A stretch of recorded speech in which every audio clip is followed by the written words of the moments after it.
Hi everyone, this is Dr. Serge, the nutrition scientist. So welcome to the third video on this series about MTHFR gene and its mutations. So first of all, we're going to recap what we've learned in the first two videos. So basically, as we can see on this diagram, this is the MTHFR pathways of the folic acid pathway. So we can see at the top we have folic acid, right? And through a series of different enzymatic modifications, folic acid is transformed or converted into this compound that we call C. And with the help of MTHFR enzyme, this compound is transformed into what we call methylfolate, okay? And it is believed that if you have a mutation or different mutation in this enzyme, that this pathway shuts down and your body cannot make methylfolate.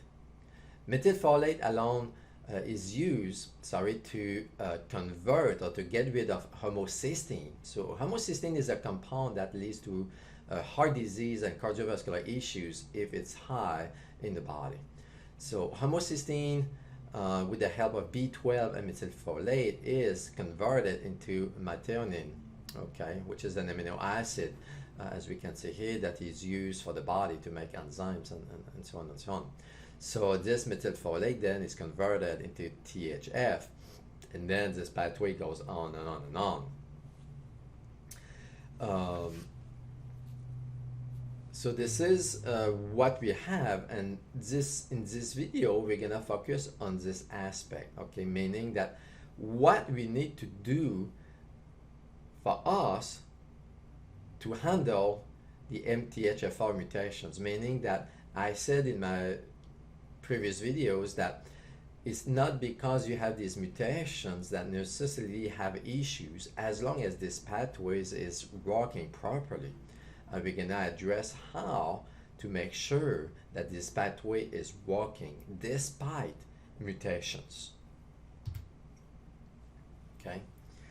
One of the things we've seen a lot, that I've seen actually with people, is long-term supplementation with methylfolate causes a long list of side effects. It's pretty similar than drugs, as we can see here. So anxiety, irritability, insomnia, sore muscle, achy joints, headaches, and so on and so on. So taking methylfolate for a long time have side effects, and we're gonna cover this in the next few slides, okay? So if you take methylfolate, it can lead actually to B6 and B12 deficiencies, okay? And we just saw that B12 is needed for homocysteine, okay, elimination with the help of methylfolate. So it's a bit ironic in a sense that if you take methylfolate, actually you can have major issues caused by B12 deficiencies. Okay.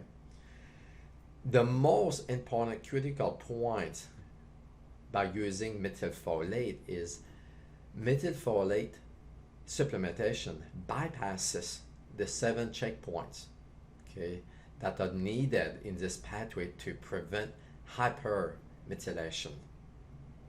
Okay, so that's what I've seen with people. That's why we have side effects if you take methylfolate, is you can hypermethylate your genes, which can have side effects and major issues actually. So two issues going on with this overmethylation.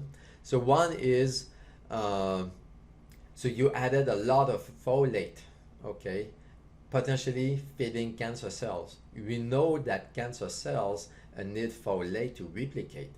And as a matter of fact, some of the chemo drugs target that pathway to really shut down that pathway, so the cells cannot replicate, okay? And then you added a large amount of methyl group through methylfolate, leading to hypermethylation, like we just said, which can feed cancer. As a matter of fact, I talked to a few biochemists and MDs in the field, and I was talking with them about this specific issue is, should we supplement with methylfolate if you have mutations? And all of them actually told me that they would never ever use methylfolate because there's a risk to actually hypermethylate, and there's a risk to feed cancer cells in the body. Okay, so which I agree with what they claim is I'm not a fan of using methylfolate supplements. As a matter of fact, I believe I used one time those supplements with a patient in order for us to get this pathway up and running while we were fixing what was going on with this. Okay, so now we need to look into what we need to do to optimize this pathway despite having mutations. Okay, and the key in these mutations is nutrition. Okay, these are the nutrients that this pathway requires in order for it to work properly. So we talk about B12. Okay, we need to address the B12 deficiency if you have any. We need to take a decent amount of folate or folic acid.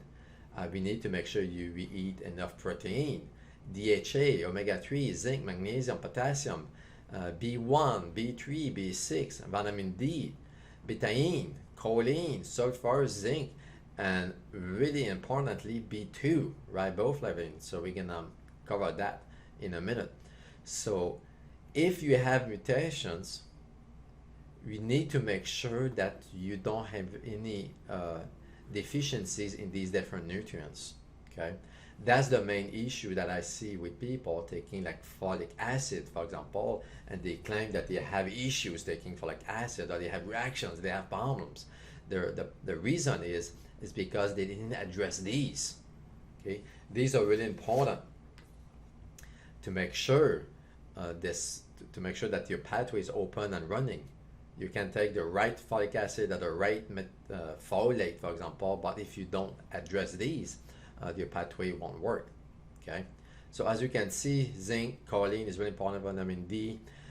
That's one of the reasons. It's really I'm not a big fan, for example, of veganism, because those people are typically deficient in choline, for example, or betaine, or zinc, and Bs, and that's the hardest thing with vegan is it's hard to detox.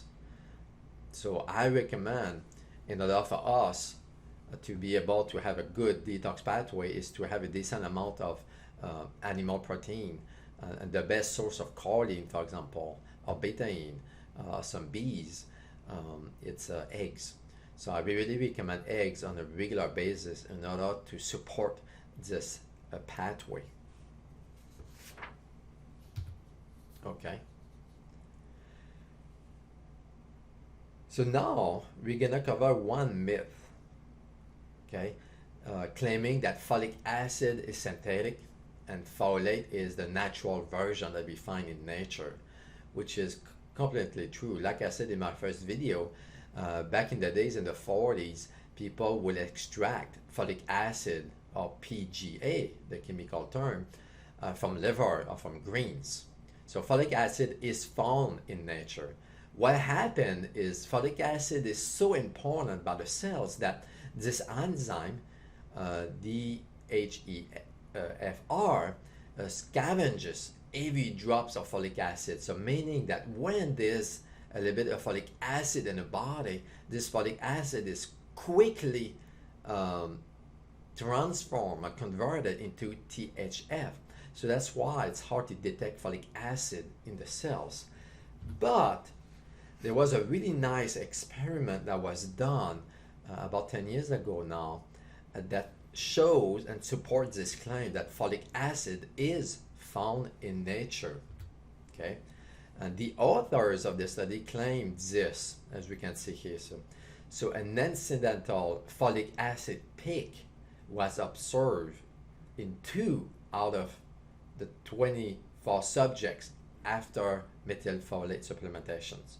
So what they demonstrated in this research paper is when you supplement methylfolate to people, you see an increase in folic acid in the cell. And let me show you in this diagram what I mean.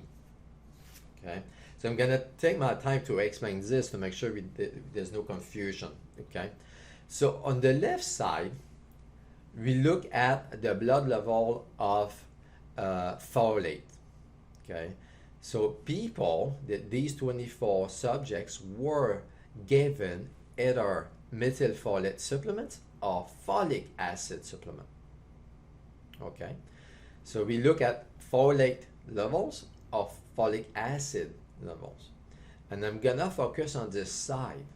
Okay, it's because this is this figure that really shows that methylfolate increases folic acid in the body.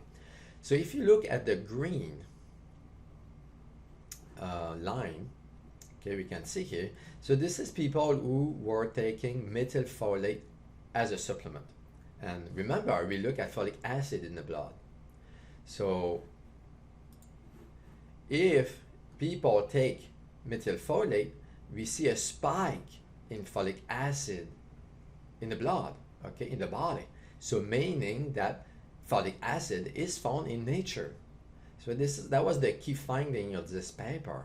That was really exciting to actually demonstrate that folic acid is a natural compound, and like I said, is one of the compounds among the family of 8 members of folates.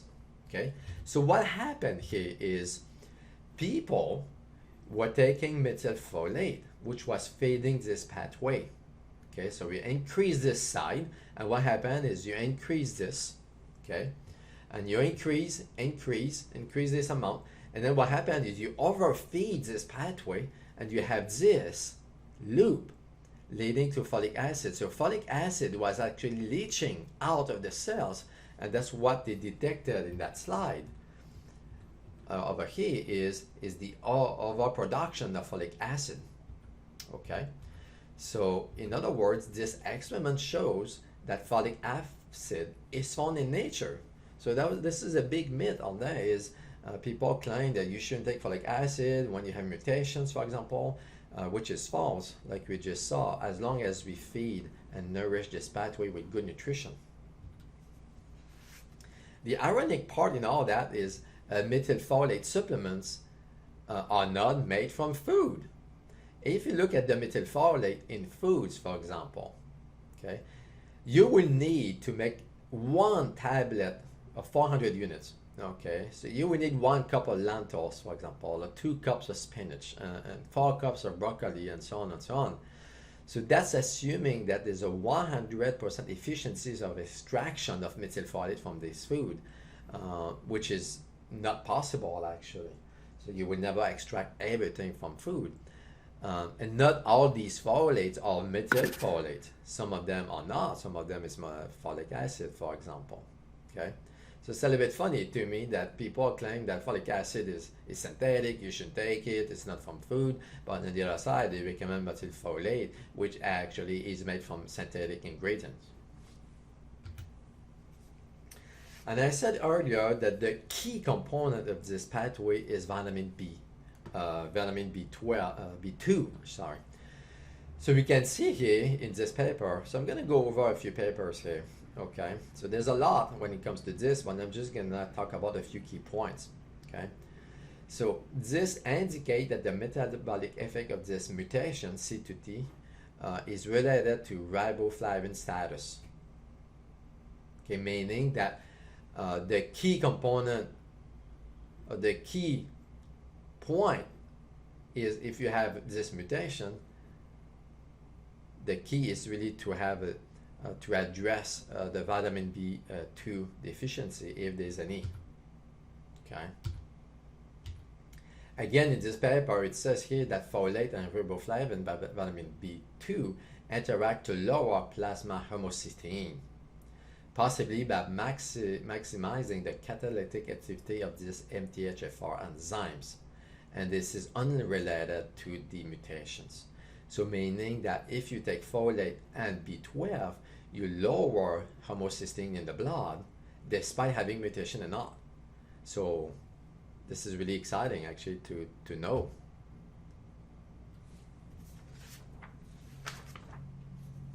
So these are the key points here. Okay, so a specific part of the MTHFR enzyme binds vitamin B2. In other words, vitamin B2 is needed for the proper function of this enzyme. So the reason that the mutation decrease enzyme activity is because they make the enzyme bind to vitamin B2 more weakly. So at low vitamin B2 concentration, the enzyme has poor activity. And a higher concentration, the enzyme activity goes back to normal. This is completely independent of the mutations. So like I said, mutations have nothing to do in this. The key point is to really feed this pathway with the right nutrition. Okay. If you think about it, about 10-15% of the populations do not have these mutations. Okay. It is a little bit ridiculous to me that to believe that these mutations, which most people have, are causing more than 600 conditions in the population. If you think about it, mutations do not arise quickly. If you look at the secular model, like the evolution, for example, we believe that mutations happen over years and years and millions of years to develop. So all those issues that people believe it's caused by this mutation actually are not caused by MTHFR mutation, but caused by what affect that pathway. In human, we have this C2T mutation. Okay, all of the elevated homocysteine is concentrated among those people who have poor vitamin B2 status. Like we just talked about, it's not because you have this mutation you have an issue with homocysteine. It's the other way around. So it's vitamin B2 status that dictates if you have an issue or not with homocysteine.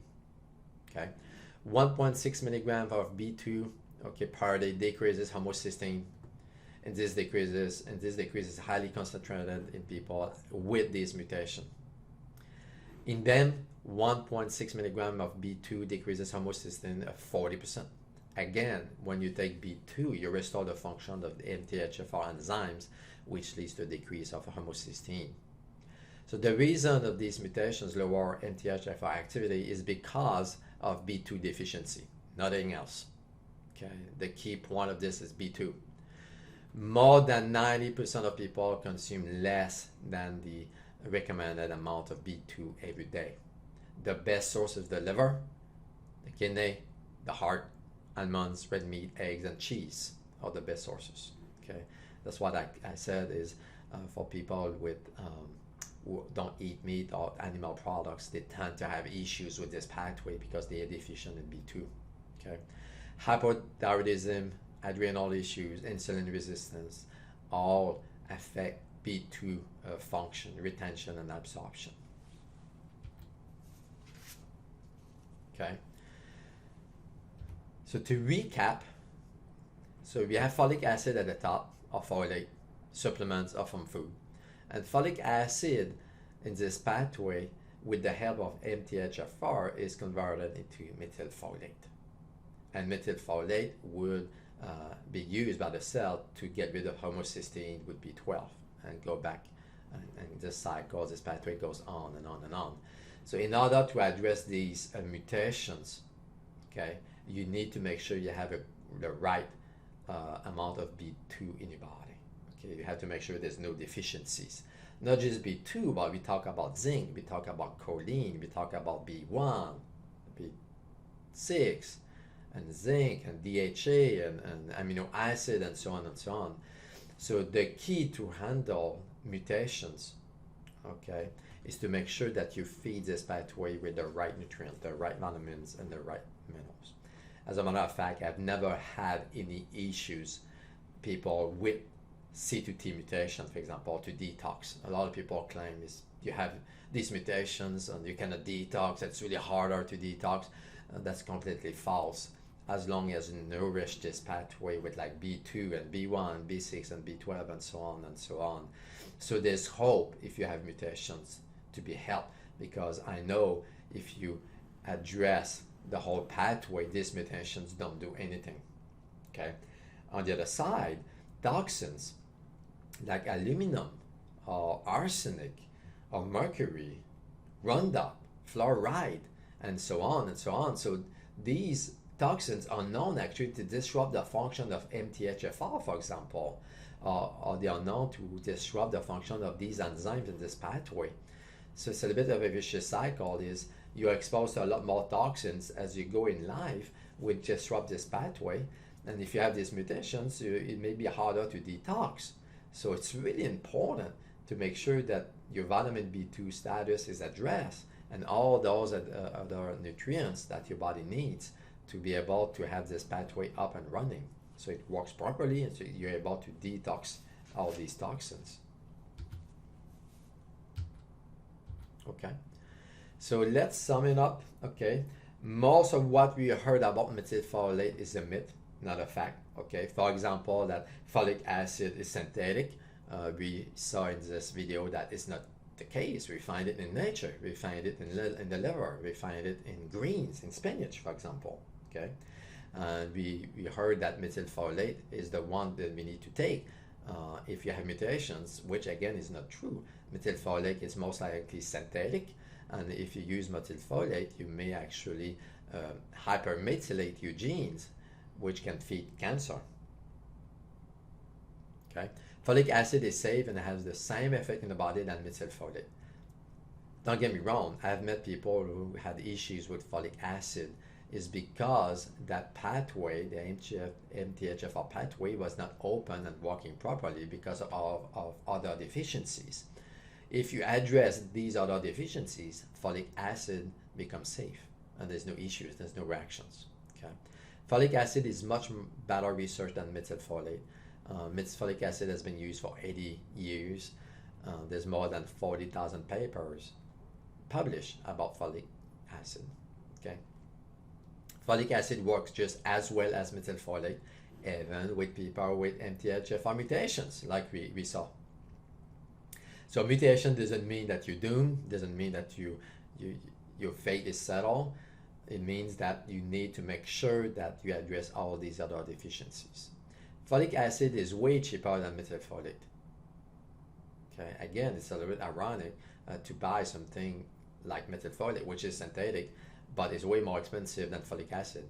I've used folic acid for years with people. I've never had any issues as long as we feed that pathway with good nutrition. So MTHFR mutations do not cause all the health problems that they claim to be responsible for. People like to blame something for their health conditions, but mutations are not to be blamed.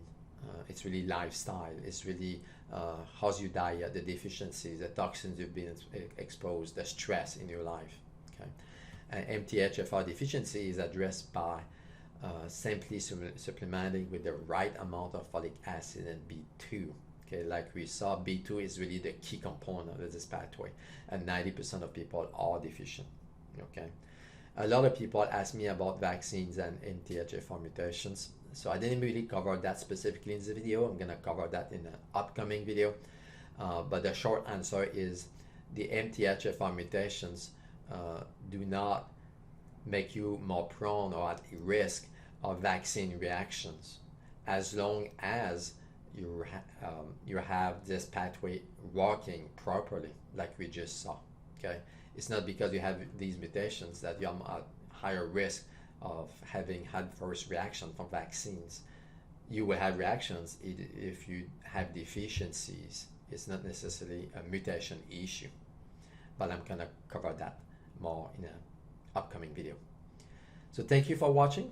If you have any questions, let me know. This is Dr. Serge. God bless you all.